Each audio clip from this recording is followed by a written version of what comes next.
حدیث پاک میں آتا ہے اللہ تعالیٰ رات کو فرشتوں کی 3 جماعتیں بنا دیتے ہیں.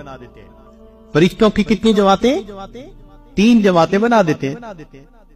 ایک جماعت کو کہتے ہیں کہ دیکھو فلاں فلاں میرے مقبول بندے ہیں، تم جاؤ اور ان کو پر مار کے جگا دو، یہ تہجد میں اٹھنے کا وقت ہے، یہ اٹھیں گے مجھ سے مانگیں گے، میں پروردگار ان کی جھولیوں کو بھر دوں گا.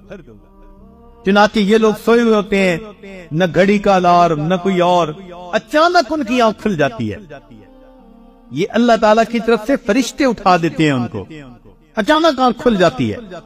دل میں ارادہ لے کے سوتے ہیں 3 بجے اٹھنے ہیں، 3 بجے آنکھ کھلتی ہے تو اللہ تعالیٰ کے فرشتے جگا دیتے.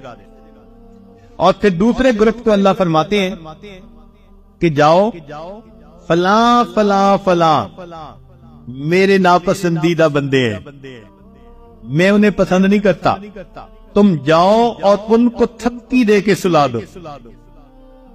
یہ میرے نیک مقبول بندوں کے اٹھنے کا وقت ہے اور میں نہیں چاہتا کہ اس موقع پر یہ مجھے اپنی شکل دکھائے.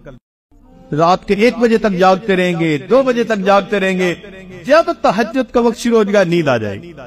آپ شادی بیاہ پہ دیکھیں، لوگ پروگرام بناتے ہیں آج شادی کی رات ہے جی ساری رات جاگیں گے، ساری رات نہیں جاگتے.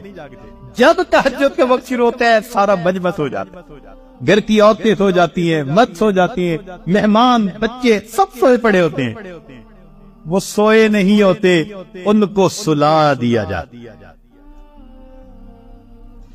تو یوں بھی تو ہم سوچ سکتے ہیں نا کہ ہم تہجد نہیں پڑھتے، نہیں، شاید ہم سے کوئی ایسا گناہ ہوتا ہے اللہ تعالیٰ اس برکت والے وقت میں ہماری شکل دیکھنا پسند بھی نہیں.